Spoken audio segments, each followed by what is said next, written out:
नमस्कार मित्रांनो, स्वागत आहे सोपा अभ्यास या आपल्या यूट्यूब चॅनलमध्ये. मित्रांनो, आज जो BMCचा पेपर झाला कार्यकारी सहाय्यकचा, त्याबद्दल आपण आजच्या व्हिडिओमध्ये प्रश्न काय आले ते बघणार आहोत. आज म्हणजे 4 डिसेंबर 2024ला जो सकाळी 11 वाजेला जो पेपर झाला त्यामध्ये तुमचे प्रश्न कसे होते हे आपण बघूया. BMCला तुम्हाला 4 प्रामुख्याने विषय आहे: मराठी, इंग्रजी, GK आणि बुद्धिमत्ता. यामध्ये तुम्हाला प्रत्येक विभागाला 25-25 प्रश्न आहे. 100 प्रश्न 100 मिनिटांसाठी आहे. जो पेपर येणार आहे तो 25 प्रश्नांचा वेगवेगळा सेक्शन असणार आहे. असे 4 सेक्शन तुम्हाला आहे. प्रत्येक सेक्शनमध्ये मराठीचे 6, इंग्रजीचे 6, GKचे 6 आणि बुद्धिमत्तेचे 7 प्रश्न, असे टोटल 25 प्रश्न. आणि या प्रत्येक सेक्शनला तुम्हाला वेगळा टाईम आहे. म्हणजेच पहिल्या 25 प्रश्नांसाठी तुम्हाला जो वेगळा टाईम 25 मिनिटाचा असेल तो संपला की तो सेक्शन तुमचा बंद होणार. हे तुम्ही लक्षात घ्या. म्हणजेच तुम्हाला प्रत्येक सेक्शनला वेगवेगळा टायमिंग आहे. वेळेचं नियोजन करून तुम्ही पेपर सॉल्व करा. आता आपण बघूया की आज पेपरमध्ये काय विचारलं. सर्वप्रथम आपण बघूया मराठी हा विषय. इथे तुम्हाला 25 प्रश्न विचारले जातात. आज मराठीमध्ये जे महत्त्वाचे टॉपिक आहे ते आपण बघूया. मित्रांनो, असा एक प्रश्न होता की जहाजाच्या समूहाला काय म्हणता, तसेच द्राक्षांच्या समूहाला पण काय म्हणता, हे 2 प्रश्न होते. नंतर समानार्थी शब्दात तुम्हाला वारा हा शब्द होता. वाऱ्याचा समानार्थी शब्द विचारला होता. म्हणींवरती 2 प्रश्न होते. समास प्रयोग प्रत्येकी एक प्रश्न होता. वाक्यप्रचारावरती 2 प्रश्न होते. केवळ वाक्यात प्रयोग करा असा एक प्रश्न होता. आणि तो प्रश्न काय होता, मला आळस आला आहे, मी शाळेत येणार नाही. हे जे वाक्य होतं या वाक्यावरती तुम्हाला केवळ वाक्यात तुम्हाला याचं रूपांतर करायचं होतं. त्यानंतर व्याकरणदृष्ट्या बरोबर असलेले वाक्य शोधायचे होते. कवी ग्रेस यांचे पूर्ण नाव, मूळ नाव तुम्हाला विचारले होते.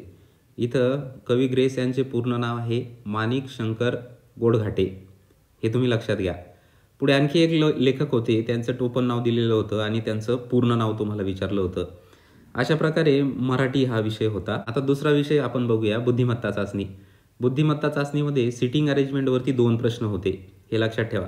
सिटिंग अरेंजमेंटवरती जो एक प्रश्न होता तो 6 पर्सनचा होता. म्हणजे ज्या प्रश्नात 6 पर्सन होते ते तुम्हाला बसवायचे होते. आणि दुसरा प्रश्न होता बॉक्स सिटिंग अरेंजमेंट. म्हणजे जे बॉक्समध्ये जे सिटिंग अरेंजमेंट असतं त्याच्यावरती प्रश्न होता. पुढचा टॉपिक होता कोडिंग डिकोडिंगवरती 2 प्रश्न होते. त्या मोठ्या संख्येला 4ने भाग जातो. तिथं संख्या दिल्या होत्या, तिथे ते गणित तुम्हाला करायचं होतं.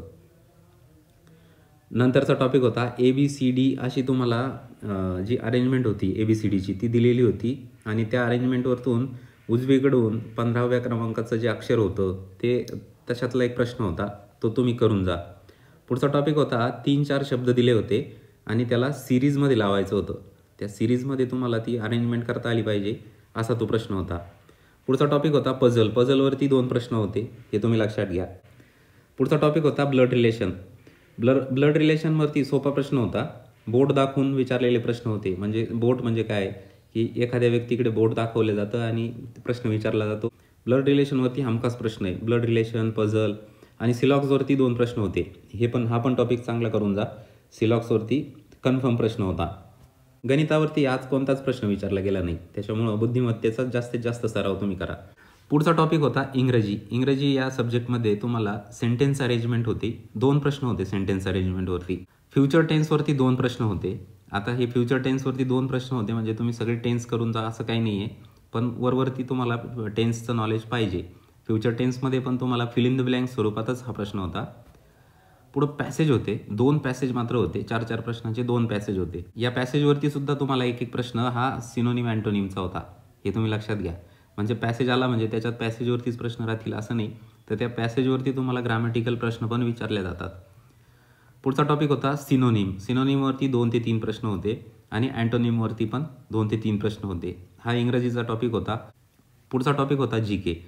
आता हे अनप्रिडिक्टेबल GK होतं. असं काहीच नाही की 2024चं GK तुम्हाला विचारतील. याच्या पूर्वीचं म्हणजे 2023चं GK ही तुम्हाला व्यवस्थित करून जायचं आहे.